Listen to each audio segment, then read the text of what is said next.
And Congressman, finally, I just want to reiterate the first question, if we can. We can go over that again because I'd like a more concise answer. I know we were kind of all over the place on this, but when we're talking about the reality of Donald Trump, the president, actually being able to not only, of course, he signed the executive order, but to get Congress to go along with getting this border wall built.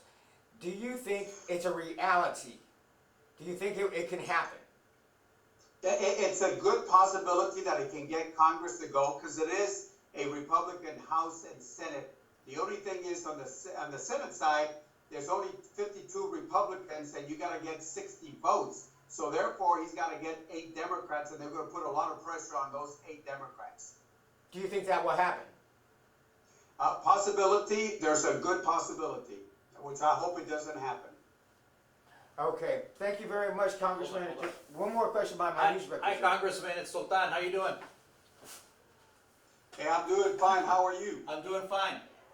2 more minutes, if you can indulge us. Since I've already got you here, I want to talk about the visit today by Mexican Foreign Minister and the visit prior to Peña Nieto. The Mexican government is saying, they're saying in Mexico that this announcement was basically a slap in the face towards Mexico. They feel disrespectful because of the timing. What is your opinion on that?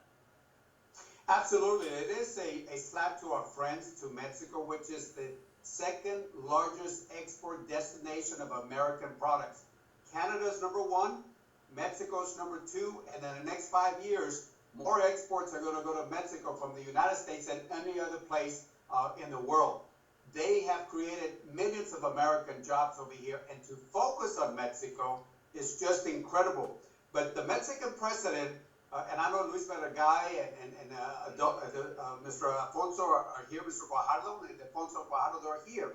Peña Nieto comes in next week, but they need to understand they can't only deal, they should talk to President Trump, but they should deal with Congress because there's a lot of Republicans that are divided when it comes to NAFTA, getting rid of NAFTA.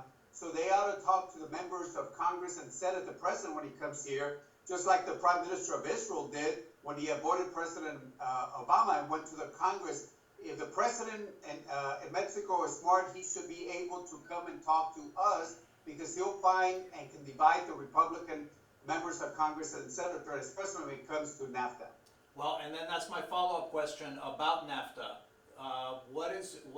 There's the renegotiation that the president has already said that will happen. Mexico has said that if it doesn't look like it's going to be a good deal for Mexico, that they probably would pull out of NAFTA. The Mexicans are right.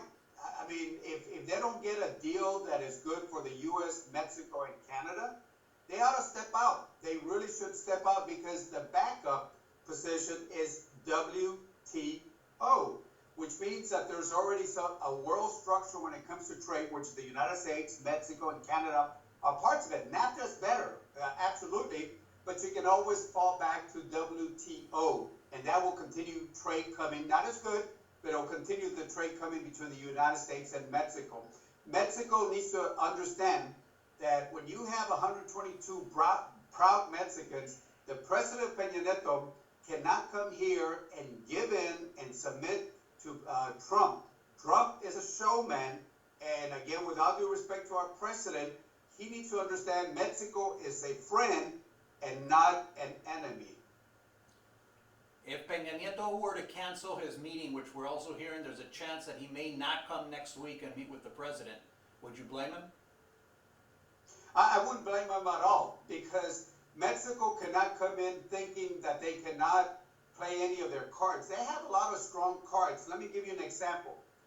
Mexico's visa system is designed to help United States security. If they would loosen that up on the visas, they would allow people from Iran, from other countries that would be very dangerous to the United States, but they have a visa system that protects us.